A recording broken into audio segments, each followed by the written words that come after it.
Eu volto com o jornalista Beto Almeida para falar que em muitos municípios do Ceará há uma inquietação entre os moradores sobre o destino administrativo em função dos pedidos de cassação de prefeitos e prefeitas eleitas no mês de outubro. Vamos começar pela região da Ibiapaba, onde essa situação acontece no município de Ipu, com o pedido de cassação da chapa eleita. Carlos Alberto chega agora, direto da região da Ibiapaba, com essa informação. Um pedido de cassação da prefeita eleita de Ipu, Milena Damasceno Carneiro, e da inelegibilidade de lideranças políticas locais está sendo movido pelo Ministério Público Eleitoral à Justiça.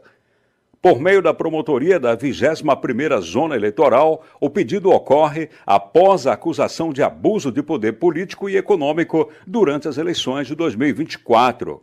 Entre os pedidos de inelegibilidade estão nomeados o atual prefeito Robério Wagner Martins Moreira, o candidato apoiado por ele, Sérgio Rufino, e a vice na chapa, Albertina Ribeiro.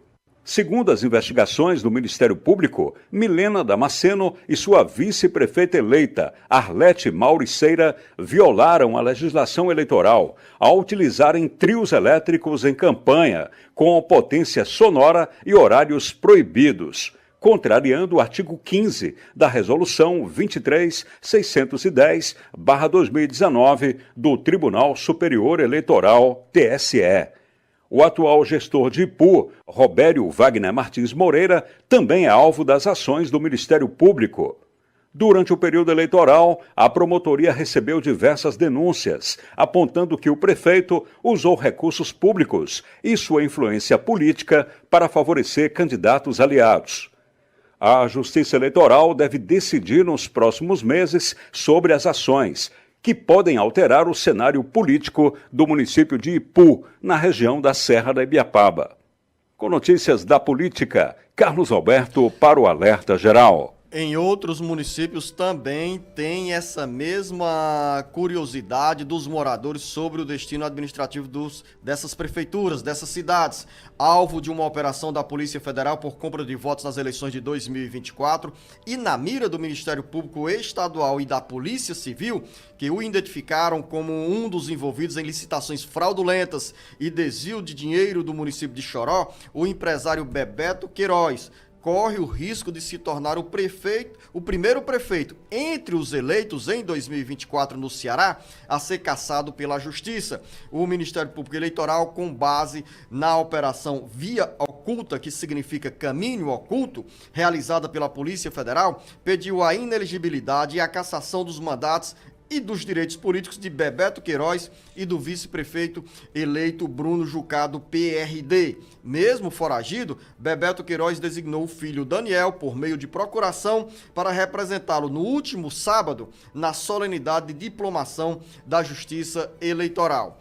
Quero conversar com você, jornalista Beto Almeida, sobre as circunstâncias que levaram o Ministério Público Eleitoral, o Ministério Público Estadual a se aprofundar nessas investigações que podem ter como desdobramento mudanças logo no início do novo ciclo administrativo de prefeitos e prefeitas assumindo o comando de cidades do Ceará. Nesse caso específico de Choró, a legislação eleitoral permite que os eleitos, por meio de procurações, designem familiares ou amigos ou aliados para representá-los na solenidade de diplomação. Foi o que aconteceu em Choró. Diante dessa situação, Bebeto Queiroz está legitimado para legalmente assumir a prefeitura de Choró, mas ao mesmo tempo foragido da justiça.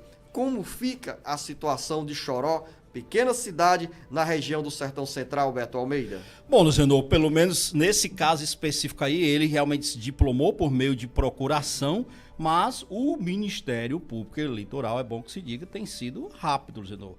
E já entrou também com um pedido de cassação do registro da candidatura. Isso foi uma solicitação feita. Então, essa documentação indica que, na realidade, ele pode se tornar inviável e não assumir o município de Choró. Claro, e isso vai depender também da agilidade da justiça no início do ano que vem. Até porque, é bom que se diga, o Bebeto Queiroz, ele ainda está foragido. ainda se encontra foragido da justiça. Então, imagine você, dependendo do que vier depois que ele se apresentar, se houver a prisão temporária, não se sabe ainda como é que vai ser isso, quer dizer, lógico que um prefeito estando preso, ele não tem condições de administrar o município. Seja como for, já existe, então, o Ministério Público pedindo a cassação de Bebeto Queiroz, prefeito eleito de Choró. Mas você disse... também, Beto, em outros municípios, o Carlos Alberto já nos trouxe essa informação sobre o pedido do Ministério Público Eleitoral de cassação da chapa eleita no município de Ipu, mas também tem dores de cabeças para prefeita reeleita no município de Limoeiro Norte, prefeita reeleita no município de Itauá, e ainda, Beto Almeida, pedido de cassação também do mandato do prefeito eleito em Quixeré. Quixeré e Barroquinha. Eu tinha falado aqui no início do programa, me lembrando aqui, fez a chamada de 5, mas olha só, nós temos 6, Luzenor. Choró, Ipu, Limoeiro do Norte, Quixeré e Barroquinha. Itauá, nesse caso específico que eu havia esquecido. Então, 6. Mas a gente não pode tirar aqui também o que pode vir a acontecer ainda no caso de Baixio. O caso de Baixio, lá o Lúcio Barroso, que é do Republicanos, que é prefeito eleito, ele também esteve, Luciano, envolvido em denúncias de superfaturamento, desvio de dinheiro público, e ele, Luciano, teve que se apresentar à polícia. Então, pode ser... Prefeito reeleito, Beto, ou encerrando os 8 anos? Não. Novo, eleito. Prefeito eleito para o primeiro mandato. Para o primeiro mandato, exatamente. Então, isso pode chegar aí a 7. Imagine uma situação em que em 7 municípios nós vamos ter prefeitos assumindo o mandato, ou outros que nem sequer vão conseguir assumir o mandato, já deixando o município naquela situação em suspensa, como se diz, no limbo administrativo, porque isso é muito ruim para uma gestão que está iniciando esse vai e não vai da justiça em relação à manutenção ou não desses eleitos nos cargos para os quais eles foram ali, conquistaram os seus votos. Agora, a gente fica imaginando o seguinte: antes assim do que tarde, né? Porque na realidade, primeiro a gente tem que trazer elogios aqui a essas ações que foram feitas, desenvolvidas, desencadeadas pelo Ministério Público, porque isso, Luciano, mostrou uma agilidade e, de certo modo, faz com que a gente crie uma expectativa de que, se tem problemas para serem sanados, pelo menos que sejam sanados agora no início das gestões. E que comece o novo ciclo administrativo com quem está legitimado, com quem tem as condições éticas, morais para assumir o comando das prefeituras. E caso nós tenhamos cassação, Beto Almeida, quem assume é o segundo colocado, ou a Justiça Eleitoral irá realizar um novo pleito? Não, Luciano, aí, por exemplo, quando nesse caso nesse caso não se realiza o segundo pleito, não, pelo tempo curto, não.